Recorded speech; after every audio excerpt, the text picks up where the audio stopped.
एक सुंदर वन जंगल में टुनी नाम की चिड़िया रहा करती थी और वो जंगल के बाजार में ही घेवर बेचने का काम करती थी।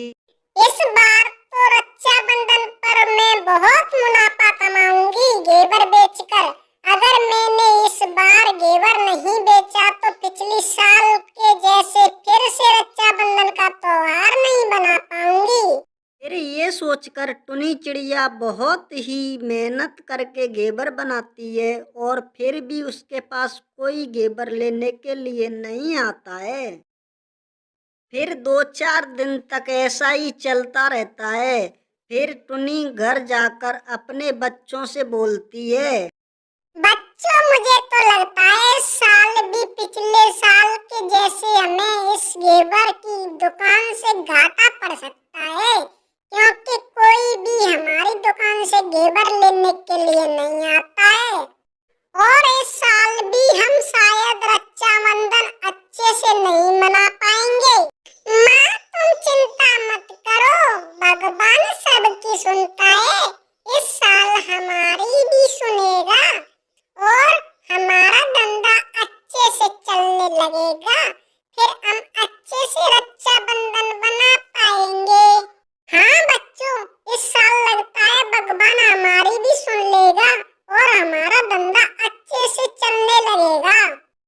फिर अगले दिन टुनी चिड़िया अपनी घेवर की दुकान पर जाकर बहुत ज़्यादा मेहनत करके घेवर बनाती है। फिर उसके पास धीरे धीरे ग्राहक घेवर लेने के लिए आने लगते हैं और फिर यह सब देखकर टुनी चिड़िया खुश होने लगती है। लगता है भगवान ने अब मेरी मनोकामना सुन ली। फिर थोड़ी देर बाद टुनी की दुकान पर एक लालची कौवी आती है और बोलती है, टुनी बहन, मैंने सुना है आप बहुत ही अच्छा घेवर बनाती हैं। हाँ बहन, टुनी बहन, घेवर खाने का तो मन मेरा भी कर रहा है, लेकिन क्या करूं, आज मेरे पास रुपए नहीं है घेवर खरीदने के लिए। आप एक काम करो, मुझे 1 किलो घेवर उधार दे दो, मैं आपके रुपए बहुत जल्द ही लौटा दूंगी।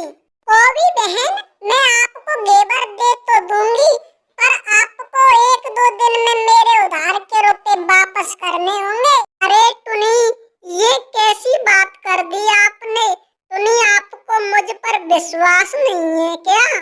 अरे कौवी बहन, ऐसी बात नहीं है, पर मुझे इस समय पर मुझे रुपयों की बहुत ही ज्यादा जरूरत है, इसलिए बोला। लो बहन, 1 किलो घेवर लो। फिर वह लालची कौवी वहां से घेवर लेकर चली जाती है।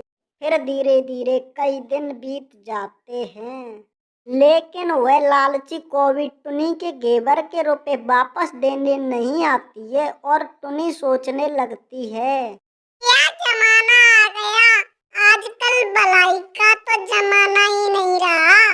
लो बताओ, कौवी को 4-5 दिन बीत गए, लेकिन कौवी अभी तक पैसे वापस देने नहीं आई। फिर टुनी चिड़िया 2 दिन और इंतजार करती है, लेकिन कौवी नहीं आती है। फिर टुनी उस कौवी के घर जाती है और उससे अपने रुपए मांगने लगती है।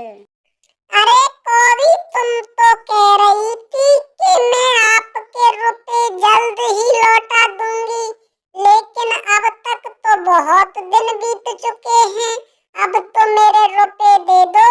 अरे टुनी, तुम कब के रुपए की बात कर रही हो? मुझे तो ध्यान नहीं आ रहा। अरे कौवी बहन, तुम इतना जल्दी भूल गई, ध्यान उठाओ उस दिन की बात जिस दिन तुम मेरी दुकान से घेवर लेने गई थी और बोल रही थी कि उधार दे दो, मेरे पास रुपए नहीं है अभी। अरे तो आप घेवर के रुपयों की बात कर रही हो? अब ध्यान आया टुनी, तुम अपने घेवर के रुपए लेने की तो बात भूल जाओ अब। ऐसा क्यों बहन? मुझे मेरे घेवर के रुपए दे दो, मैं बहुत ही मेहनत से बनाती हूँ। कौवी झूठ बोलते हुए बोलती है, उस घेबर में से बहुत ज्यादा दुर्गंध आ रही थी और उसमें कीटाणु भी पड़ चुके थे। तुम बहुत ही ज्यादा गंदा घेवर बनाती हो। मेरे बच्चे उसे खाकर बीमार पड़ चुके हैं। अरे कॉबी, आप झूठ बोल रही हो। मेरा घेवर तो ताजी बना हुआ था और मेरे घेवर से आज तक कोई बीमार नहीं पड़ा। आप रुपए देने के लिए झूठ बोल रही हो। आपको इसकी सजा भगवान जरूर देंगे। ये सब कहकर टुनी चिड़िया अपने घर चली जाती है। और कुछ दिन बाद लालची कौवी के बहुत ही ज्यादा बुरे दिन आ जाते हैं और वह बीमार पड़ जाती है। तो दोस्तों, इसीलिए कहते हैं कि हमें किसी के साथ बुरा नहीं करना चाहिए, नहीं तो भगवान हमारे साथ भी बुरा कर सकते हैं। अगर आपको हमारी वीडियो अच्छी लगी हो तो हमारी वीडियो को लाइक करना, हमारे चैनल को सब्सक्राइब करना और एक प्यारी सी कमेंट करके जरूर बताना कि वीडियो कैसी लगी।